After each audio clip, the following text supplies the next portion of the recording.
We are here continuing on with our If You Could Only Have One plugin series, and today's topic is delay. The one delay that I would keep if I had to get rid of everything else would be the Valhalla Delay, because I find that not only is it the most flexible in terms of timbres of delay that you can get, but it also encourages you to experiment, and it encourages you to not use presets because of how easy it is to work with, how obvious it is to hear the changes that are happening to your delayed signal.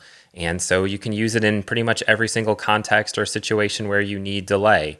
However, like always with these videos, to come to that conclusion, we're going to go through a bunch of other delays that I do use that have very specific functions and purposes, and there's reasons why I would choose those delays over the Valhalla in those situations. But the Valhalla could get us something very, very close if we're willing to kind of sit there and tweak. It's also worth mentioning that depending on the DAW that you use, you may already have all the delays that you need. You may not need a plugin. For example, in Bitwig Studio with the Delay 1, the Delay 2, and the Delay 4, which we'll look at the top of this video, if those were all combined into one package and it wasn't 3 separate devices, that would be my selection because they are really flexible and easy to use and easy to affect, just the delay signal. But enough chit chat at the beginning, let's jump into the DAW and let's go through some examples. Let's do it. If we could fudge our rules just a little bit, I would say that the only delay plugin that I need is my stock delay built into Bitwig Studio. The issue is inside of Bitwig, we have 3 different delay plugins and they all kind of serve different functions and purposes. So it disqualifies us, but to be honest, these would be the only 3 delays that I would need, and I can do everything that I want with them. So we can see here that we have a mono sound coming out of the polymer, and then we have our delay, and it works just like any delay would. You can do manual timing based on seconds. You can do your beat sync time. You can offset that down here. You have your high and low cut filters, and of course you can automate all this stuff, feedback, and then our dry wet control.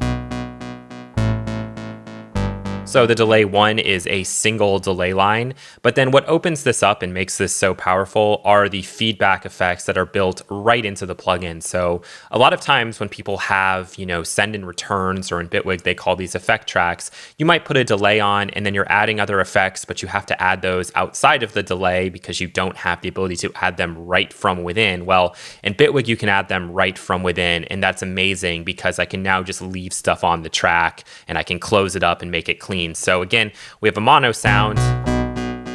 I can go ahead and make that delay stereo now with a chorus.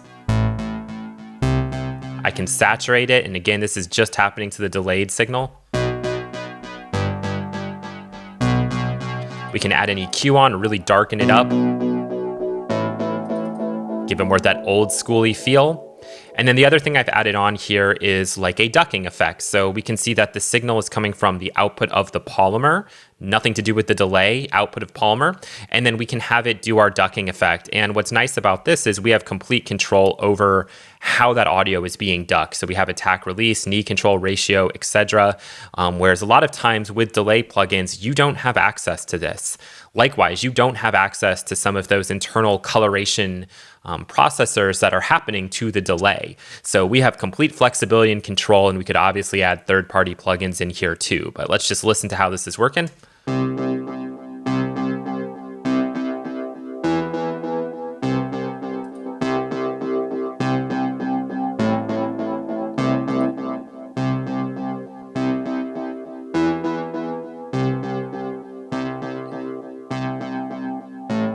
And it's so cool to have that kind of control just built into a delay that you create yourself. Next up, we have the Delay 2, and I might actually bring in a fresh instance of this really quickly. Here's our fresh instance of the Delay 2, and I'm sure other Bitwig users can back me up on this. I have just dropped in this preset, just the standard preset, and have used it on so many things because it always sounds good. So this is the way that it's set up, and this is what it sounds like.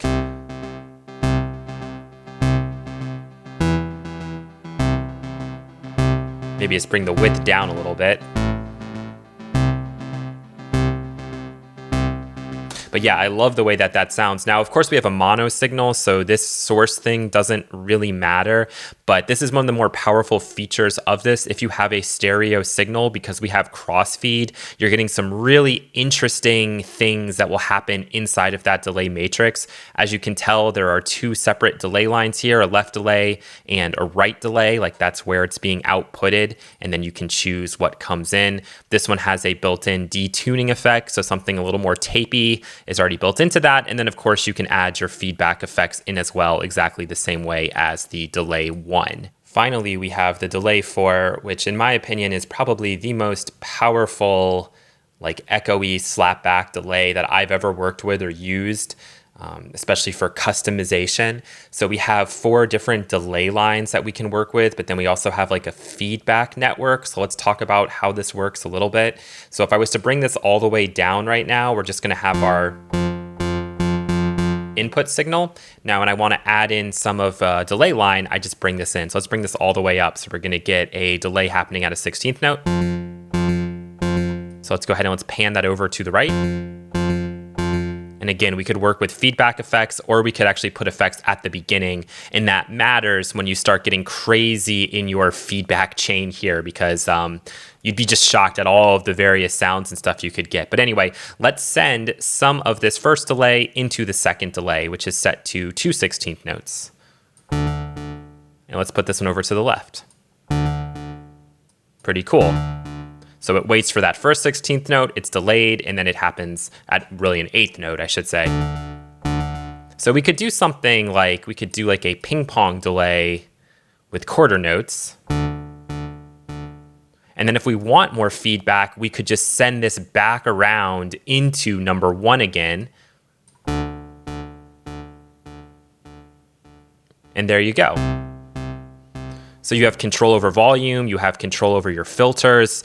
Really just an amazing delay plugin. And for that reason, with these 3 different delays, delay 1, delay 2, and delay 4, I could do pretty much anything that I'd want to do. And that's why if, our rules were a little bit more flexible, this would be our selection. Color copy is really more of a creative delay for certain genres or styles of music. The fact that there's a freeze mode and you could bounce out a long block of delayed audio and manipulate it further, that might be of interest to you. It's really not one that I use that often, but I wanted to showcase it in the way that I always do use it. And I just find that this one setting is really good for an individual instrument like a synth bass or a synth lead. And that's to go into the presets to start with ping pong via tap position. So you can see the way that it's set it up there. It's pretty much offset the left and the right delay times, 150, using a quarter note here as the bass. Obviously you can change that. And let's just listen to the delayed version.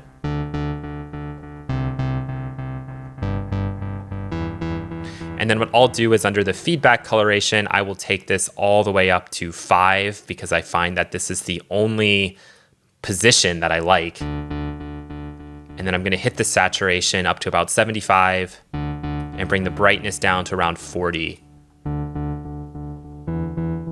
And I just love what this does to the sound. And then I'll do a little tiny bit of modulation here. And that's modulating the time, so we're going to get more of like a chorusy type sound. A little bit goes a long way. I don't want to sound too out of tune. Bring the width in, find a balance. And then if I need to do a little bit of ducking, I tend to use the slow mode. Let's be aggressive with it just so you can hear it. That allows me to bring the mix up a little bit.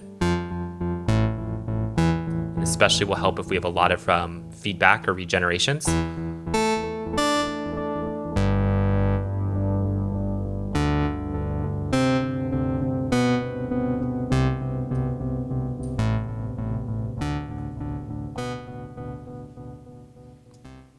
Next up, we'll look at a couple of specialized delays that your DAW probably can't mimic or emulate very easily. They're definitely by no means something that you need, but they are things that I use. I don't really know anybody who uses this apart from me, at least not anybody personally, but it's a great little tool, especially if you make pop music, EDM music, synthwavy type stuff, because it can take old school grungy, dirty sounding synth basses, synth leads, any kind of mono signal really. Add a little bit of stereo width, add some brightness, add some air, and it does it in just such a nice and pleasing way. So here's what it does. And accomplishes this with a bunch of different taps. So a bunch of individual delays, which are then spread out in a very small increments. As you can see, our timings here, and then you have the ability to do some other stuff to it. You can use this as more of a standard delay. I never do. I find that it gets too annoying to try to tweak, and it can be hard sometimes to even match something to sound better than this initialized preset. So it's very much a specific tool for me. I'll go into the B mode here so we can go back and kind of A/B the effects of these things. But essentially what we could do is we could turn all of these off. Okay, so we now have no taps, and so it's just gonna be our dry signal coming through. And now we can go ahead and we can unlink these and we can change left or right here. So in our case, because it's a mono signal, it really isn't going to matter that much, but let's just do something like this. We're going to go right, right, left, left, right, right. And on this side, we're going to go left, left, right, right, left, left. And now we're going to go ahead and start to turn these all on. So let's turn these on.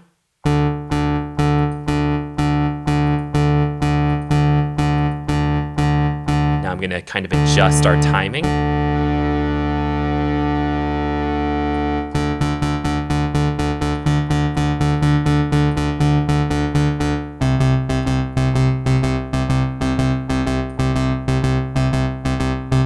Just using your ear at this point. Here is the B version that I created, a custom sound. And then here's the initialized version with just a couple of small adjustments.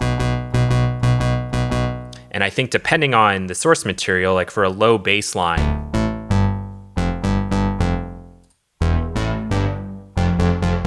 that A is going to sound better, but if we had like higher up chords, the B might sound a little bit more interesting on it. But that's probably very much related to having the regeneration on in the B section. Anyway, this is a delay effect, but you don't really use it as a classic or standard delay, at least I never do. And I just wanted to showcase it quickly because this is something that your DAW probably doesn't do very easily with stock plugins. I've never actually heard the original hardware, at least not in person, but this particular software emulation of something like a Space Echo, I really like the sound of, and I find that of all the ones that I've demoed or tried, this one is the one that you can work the fastest with. Now there's no ping pong mode, and it really is something, again, that's going to sound best on basses, on guitars, on vocals. You can try it on everything, but it just has a great tone to it, and there's so much creativity, so many creative sounds you can pull out of this thing very quickly, and that's why I like it. So again, this is more of a creative delay, but it can also be used as just like a straight up saturator. So let's go ahead and do that. I'm gonna turn the volume down, but we're gonna really drive this thing in.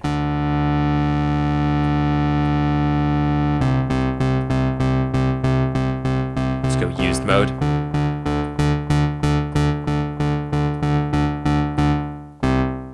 You can see we're pushing it pretty hard.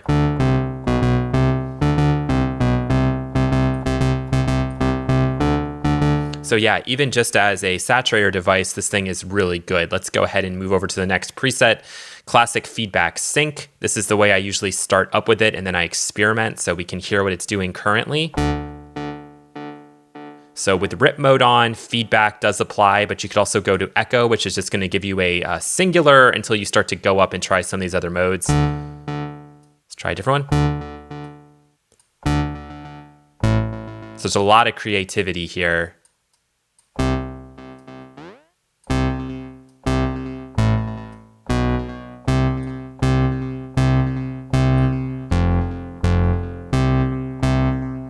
You also have like a stereo offset or stereo drift, which definitely doesn't exist in the original, but again, it's a great way of taking something that you have that's mono and giving it a little bit of space for the mix. And then swell is going to be really interesting. So swell is going to give us all sorts of interesting results.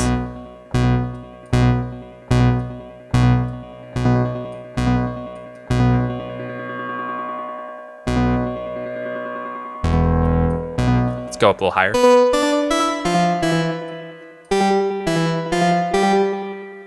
Slow it down just a little bit.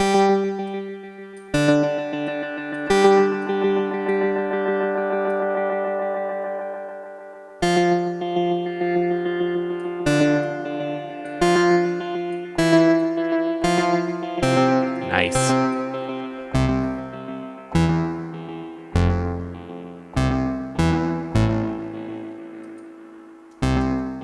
So again, if you make a genre of music that's not super busy or dense and you're looking to fill up some space and vintage space, having a plugin like this is really useful, but it's never going to be my one and only go-to because it's still very limited. It can give you some cool tones and some cool colors, but those are still things that we can kind of emulate and mimic inside of our DAW.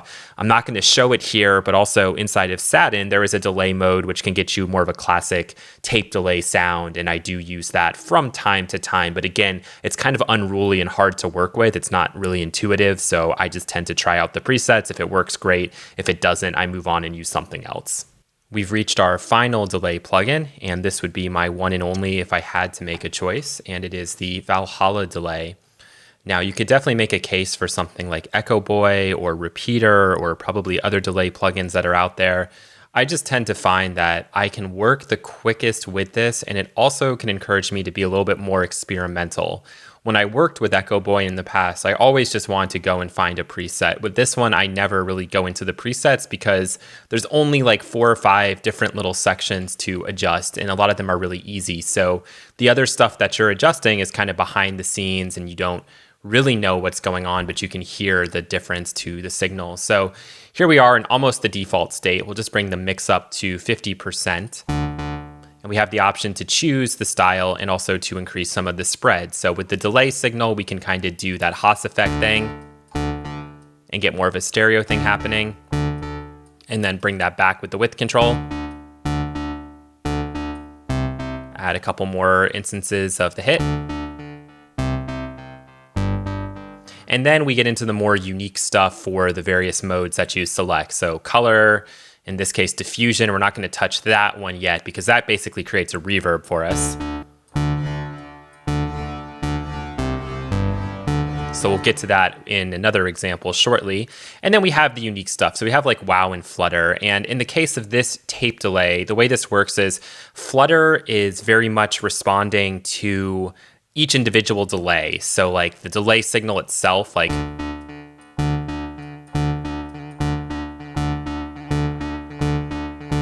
so it's not exactly the same every time, but you can hear how that flutter is working. The wow would correspond to, if we had a pattern, some of the differences in the delay as that pattern progresses. So I'll put this up to 100, you'll hear what I mean.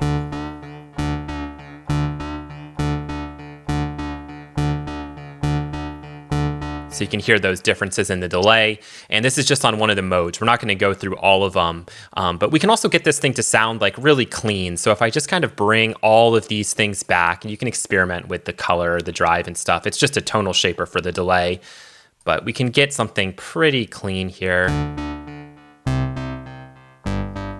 And then I have a universal colorer here. So we can go present, and that should not make it quite as dark.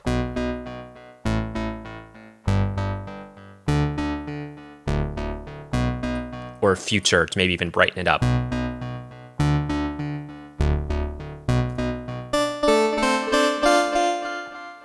And so when I work with this, I really have either a specific function I'm trying to accomplish, like I know I want a ping pong, so I can come in really quickly and set up my ping pong delay.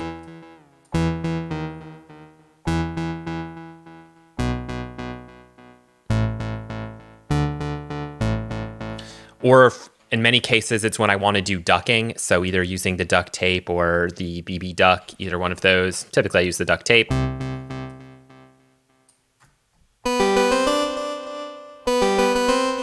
Let's bring it up all the way just so you can hear it.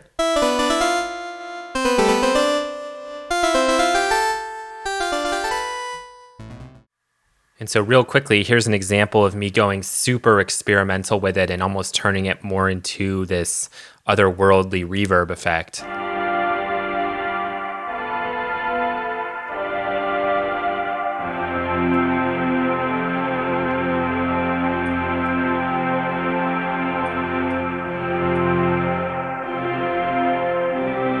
then we could be crazy and we could do stuff like automate the feedback amount. We could automate the depth, or the crazier one will be doing the delay time.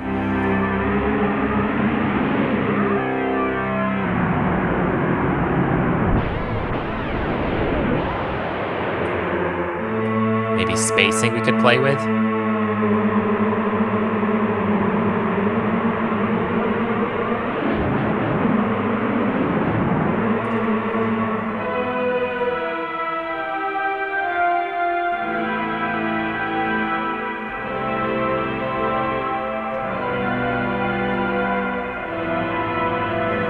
And remember what our signal sounded like at the start.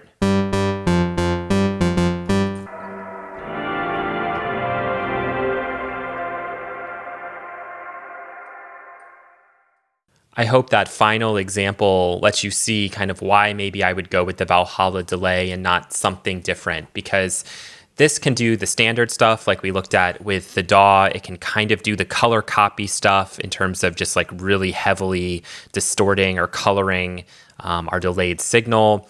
I don't know how close it could get to the OTD. That's kind of a very specialty processor, but if we were to go into our swell mode on something that was like a little bit more bright, like if we were here in hi-fi and we were working with this, we could maybe get something similar.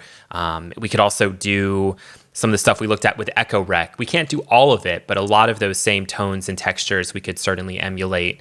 And then we could also do the really experimental stuff. And that's the reason why I would pick this over something like Echo Boy, because I would never think to attempt something like that in Echo Boy. If we had just our standard bass line and I was like, okay, I need to put something on top of that. Hey, maybe I'll bring on Valhalla Delay and go crazy with it, slightly change this patch here, and maybe that can work as my pad sound. You know, the sky's the limit, really. And that's going to do it for this video. Feel free in the comments to let me know what your one and only delay would be, how you work with delay, all that good stuff. Always interesting to read and to have a chance to learn from other people. So feel free to post down there. And until the next video, I hope everyone has a wonderful day. Take care.